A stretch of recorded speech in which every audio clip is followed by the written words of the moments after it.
Hi everyone, मैं प्रिया और अपने चैनल पर आप सभी का स्वागत करती हूँ। चलिए देखिए दोस्तों, आज हम जानेंगे कि महाभारत का वह योद्धा जिसने दोनों माताओं से आधे आधे शरीर के साथ जन्म लिया था, तो ऐसा फिर था वो कौन? तो देखिए, महाभारत के युद्ध में जरासंध एक ऐसा योद्धा था, ना तो वह केवल श्री कृष्ण का बड़ा शत्रु था, बल्कि उसे मारना भी बहुत कठिन था।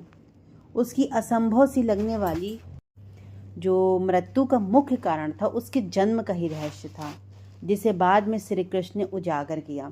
बहुत ही दिलचस्प रहस्य, चलिए जानते हैं।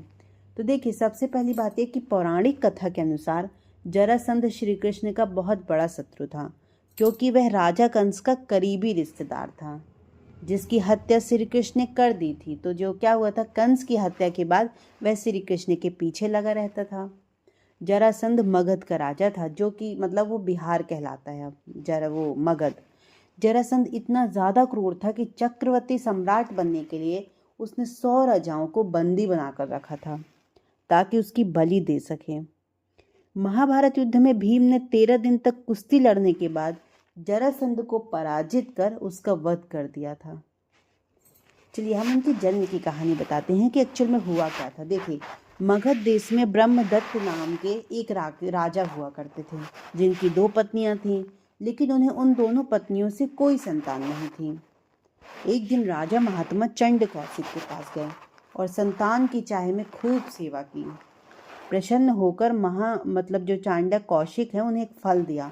कहा कि ये फल अपनी पत्नी को खिला देना, इससे तुम्हें संतान की प्राप्ति होगी।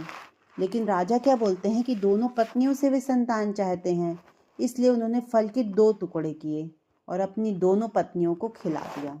इस प्रकार दोनों रानियां गर्भवती हुई, लेकिन दोनों के गर्भ से शिशु के शरीर का एक एक टुकड़ा पैदा हुआ। शिशु की यह दशा देखकर रानियां बिल्कुल क्या हो गई, घबरा गईं, और घबरा कर उन्होंने शिशु के दोनों जीवित टुकड़ों को बाहर फेंक दिया। उसी समय वहां से एक जरा नाम की राक्षस गुजरी। तब उसने जीवित शिशु के 2 टुकड़े को देखा और उसे बहुत ज़्यादा दया आ गई। उसने अपने तांत्रिक विद्या से उन दोनों टुकड़ों को जोड़ दिया और शिशु को संपूर्ण शरीर प्रदान कर दिया। सामान्य रूप से आते ही वह शिशु जो था, वह जोर जोर से रोने लगा। जब दोनों रानियों ने बालक के रोने की आवाज़ सुनी, तो वे दोनों बाहर निकली। जो शिशु था वो पूर्ण रूप से सामान्य और स्वस्थ देखकर उन्होंने बालक को गोद में ले लिया। तभी वहाँ पर राजा आ गए और उन्होंने उस राक्षसी से उसका परिचय पूछा। राक्षसी ने राजा को सारी बात बता दी। राजा बहुत खुश हुए और उन्होंने उस बालक का नाम जरासंध रख दिया। तो देखिए, तांत्रिक विद्या से जुड़े होने के कारण जरासंध को मारना बहुत ही असंभव था। श्री कृष्ण ने उनके जन्म का यह रहस्य पांडवों को बताया और समझाया कि युद्ध के मैदान में मारना असंभव है। उसको मारने के लिए एक अलग योजना बनाई गई।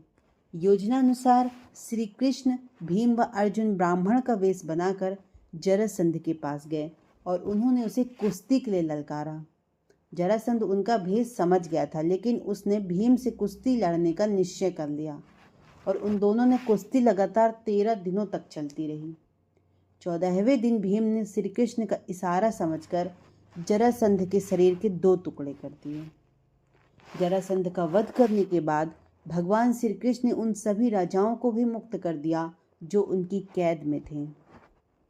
जरासंध की मृत्यु के पश्चात भगवान श्री कृष्ण ने जरासंध के पुत्र सहदेव को अभयदान देकर मगध का राजा बना दिया।